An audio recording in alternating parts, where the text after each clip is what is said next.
Hello दोस्तों, मैं हूं दिनेश के वोहरा। आप सबका स्वागत है न्यूज़ टाइम के अंदर। दोस्तों, यशवंत सिन्हा ने एक चैनल पर अपना एक इंटरव्यू दिया जिसमें उन्होंने काफ़ी ऐसी बातें कहीं जो अब नहीं चौंकाती हैं।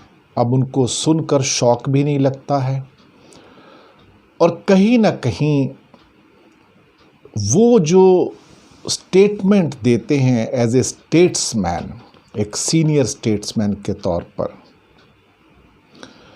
वो हमें सोचने पर मजबूर कर देती हैं। एक बात उन्होंने अपने इंटरव्यू में कही कि ये अभी 3-4 दिन पहले का इंटरव्यू है, 31 दिसंबर का, कि फासिज्म जो होता है उसमें दुश्मन को ढूंढा जाता है और उसको अगर दुश्मन नहीं मिलता तो एक दुश्मन पैदा किया जाता है, उसी को फासिज्म कहा जाता है।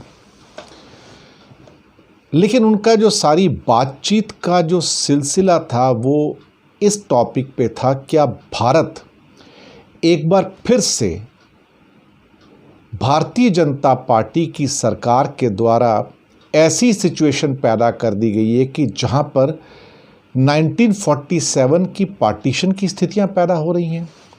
ये उनका क्रक्स ऑफ द मैटर है यशवंत सिन्हा का, कि क्या भारत विभाजन के कगार पर खड़ा है। ये बात ना ईश्वर ना करे ऐसा कभी हो, क्योंकि देश के हम भी वफादार हैं, देश को बड़ी मुश्किल से हमने पाया है। लेकिन उनका यह कहना सोचने पर मजबूर हो रहा है, कर देता है कि हम जा कहाँ रहे हैं अल्टीमेटली। वो कहते हैं कि ये वैसे भी सरकार जो भारतीय जनता पार्टी की सरकार है, ये कम पढ़ी लिखी सरकार है, इसमें ज़्यादा पढ़े लिखे लोग नहीं हैं। और जब वो पढ़े लिखे की बात करते हैं तो उसमें समझ भी होती कि इनमें समझ कितनी है समाज को चलाने की, देश को चलाने की।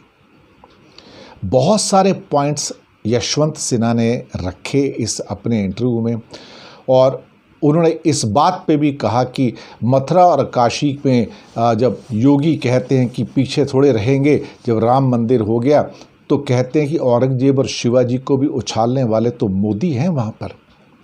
मकसद क्या है?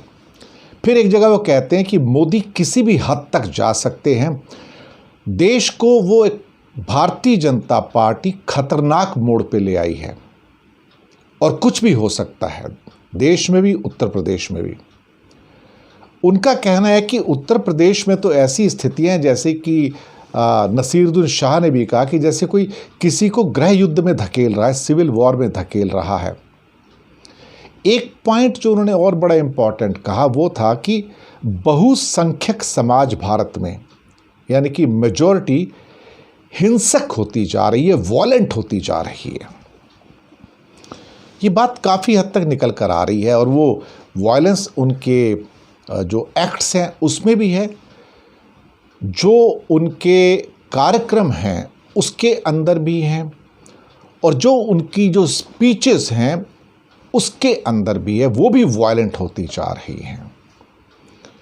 जैसे कि हिंदू धर्म संसद में जो आह्वान किए गए, जो कॉल्स दी गई, वो भी हिंसक हैं सारी की सारी। और अभी जो उनके लेक्चर के बाद, ये इंटरव्यू के बाद जो बुल्ली बाइट जो डील्स आई हैं, जिसमें मुसलमान महिलाओं को 100 मुसलमान महिलाओं को ऑक्शन और नीलामी पे लगा दिया, ये उसी प्लान का एक हिस्सा कहीं ना कहीं नज़र आता है, जहां पर समाज के अंदर ऐसा लगता है कि हिंसा को फैलाने की बात की जा रही है। ये यशवंत सिन्हा कहते हैं। उनका कहना है कि मुस्लिम्स को प्रोवोक नहीं होना चाहिए, क्योंकि ये चीज़ें डेलिब्रेटली की जा रही हैं उनको प्रोवोक करने के लिए। अगर वो प्रोवोक हो जाते हैं तो वो जस्टिफाई हो जाते हैं फिर वो। अब नसीर ने भी कहा यहाँ पर कि मुसलमानों के साथ, कि उसने कहा कि हम लड़ेंगे जो भी होगा। फिर यशवंत सिन्हा ने पंजाब की चर्चा की, वो भी जलना शुरू हो रहा है और वापस से 1980 की तरफ पंजाब को धकेला जा रहा है। भीड़ भाड़ में सरकार कुछ भी करवा सकती, ये भी कहा उन्होंने। एक जगह जब कहा कि भारतीय जनता पार्टी के लिए चुनाव जीतना और सत्ता में आना ही सब कुछ है। उसके लिए वो किसी भी लिमिट तक जा सकते हैं, किसी भी सीमा तक जा सकते हैं। उनका कहना है कि सत्ता जब समाप्त हो जाएगी तब क्या होगा। एक दिन ऐसा आएगा जब सत्ता समाप्त होगी, तब क्या होगा। ये पहले नौकरशाह थे, यानी कि ब्यूरोक्रेट थे। यशवंत सिन्हा बाद में विदेश मंत्री और वित्त मंत्री बने अटल जी के समय में। और इन्होंने कहा कि जो IAS IPS के अंदर जो गिरावट आ रही है, जो इंडिया का स्टील फ्रेम था, वो बहुत चिंता का विषय है। अटल जी की तारीफ करते हुए उन्होंने कहा कि वो बहुत उदारवादी नेता थे, बहुत उदारवादी ढंग से उन्होंने सरकार चलाई। सरकारी आंकड़ों पर कहा कि वो यकीन के तो योग्य नहीं हैं। और फिर वापस आते हुए अपने विषय के ऊपर जो विभाजन की, पार्टीशन की बात कर रहे थे कि बीजेपी मिलिटेंट हिंदुत्व को आगे बढ़ा रही है और आगे भी बढ़ाती रहेगी, क्योंकि उसी के बल पर उन्हें वोट मिल रहे हैं। पर यह भी उम्मीद की यशवंत सिन्हा ने कि देश की जनता खामोश नहीं होगी, वो संघर्ष करेगी। अब संघर्ष वायलेंट होगा या नॉन वायलेंट, ये उन्होंने नहीं कहा। उनका यह भी कहना था कि लोगों का संघर्ष इस दिशा में होना चाहिए कि भारतीय जनता पार्टी भारत को एक हिंदू पाकिस्तान में कन्वर्ट ना कर दे।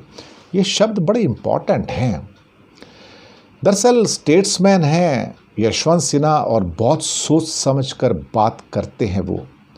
तो ये जो बातें उन्होंने की हैं, सोच समझ के की हैं, चाहे वो भारत को हिंदू पाकिस्तान ना बनने दें, या फिर वो कहते हैं कि विभाजन वाली परिस्थितियां, 1947 की परिस्थितियां भारत में पैदा हो रही हैं, ये बात उन्होंने कही है। पंजाब के बारे में उन्होंने बात कही है और ये भी कहा कि भारतीय जनता पार्टी सत्ता के लिए किसी भी सीमा तक जा सकती है, उसके लिए कोई सीमा नहीं है। तो ये बहुत सारी इम्पॉर्टेंट चीज़ें हैं जो यशवंत सिन्हा ने कही, जिनको मैंने आपके सामने रिप्रोड्यूस किया है।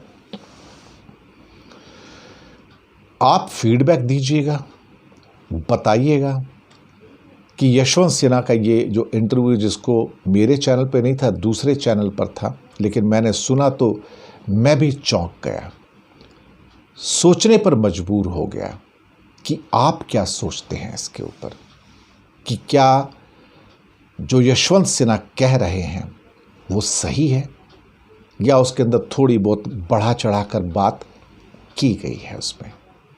धन्यवाद।